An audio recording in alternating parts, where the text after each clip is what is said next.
Hi, I'm Cindy and welcome for stopping by.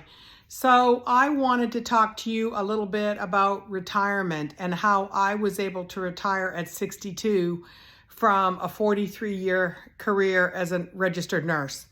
So I do have a few notes, so bear with me, but I just want to share my lived experience on how I was able to figure out a way to do it, because we all know it's not easy and things are not getting any easier. So I've been a nurse for 43 years, and the bulk of my career I did work in public service. So I do have a small pension, but as we all know, even the pensions are not enough to live on, right? So I knew when I retired that I was still going to have to find a way to supplement my income. However, when I finally started getting serious about retirement, late 40s, early 50s, I had to start figuring out what were my numbers, right? What does my employer offer? Do I have a pension plan? Do I have a 401k or a 457? They're very, very similar.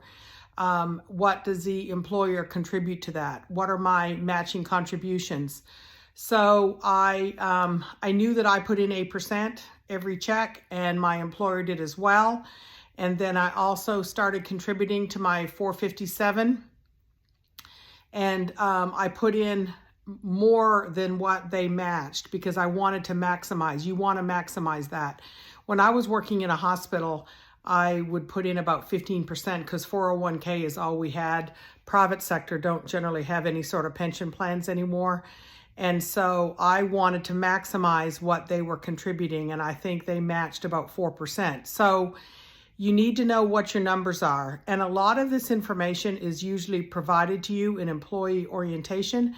But if you're like I was, and I was at the same agency for well over 20 years, things change over time and you don't always remember. I mean, when you're going through employee orientation, they're throwing so much information at you that at that point in my early 40s, I think I was 40, you can't even conceive that you're going to get to retirement, right? So it's really important to know your numbers. And if you need to, go back to human resources and find out. I know that the agency that I worked for, we had an online portal. We also had access to a financial planner. So these are all things that are resources for you, right? And I strongly encourage you to look up your numbers, see where you're at, what you've got to work with. Then the second big piece to that is how much are you spending every month? What are your monthly expenses? Are there things that you could cut out? You know, most people have a lot of TV subscriptions, for instance. You know, do you really need all of them? Netflix, Hulu, Prime, all of those things. So start looking at your budget. What are you paying on housing? What is your electric bill, your cell phone? Do you have a home phone? So you need to look at your budget, what's coming in and what's going out. And, you know, if you are an empty nester like I am, maybe you need to consider downsizing your home.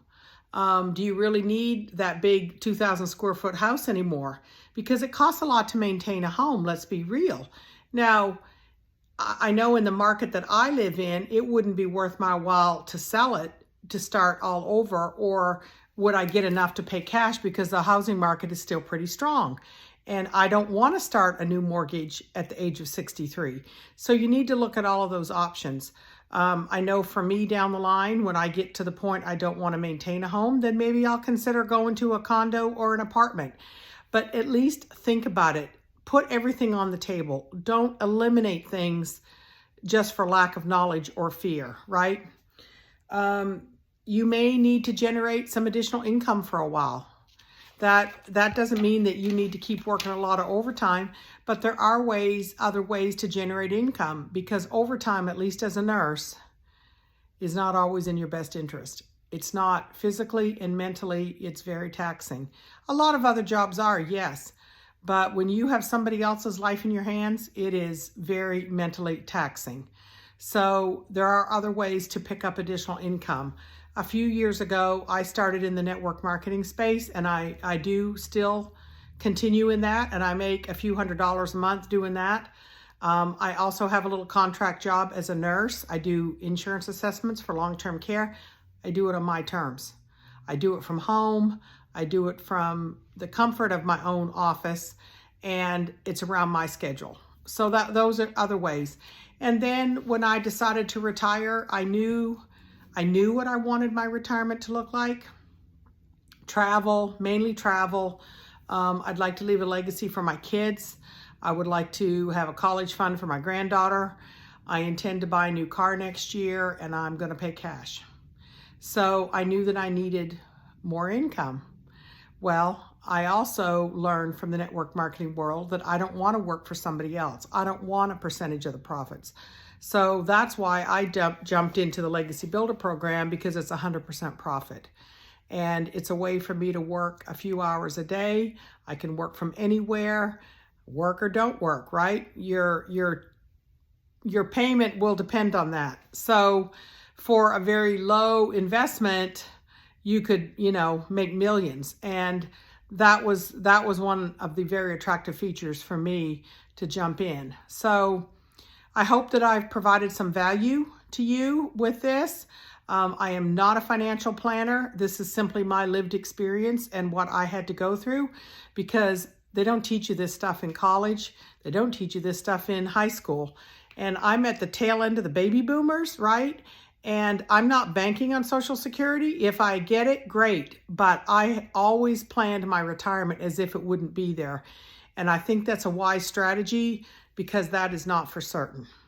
So if you have any comments or questions, I would love to hear them. And if you want to ask me anything directly, put it in the comments and I'll reach back out to you.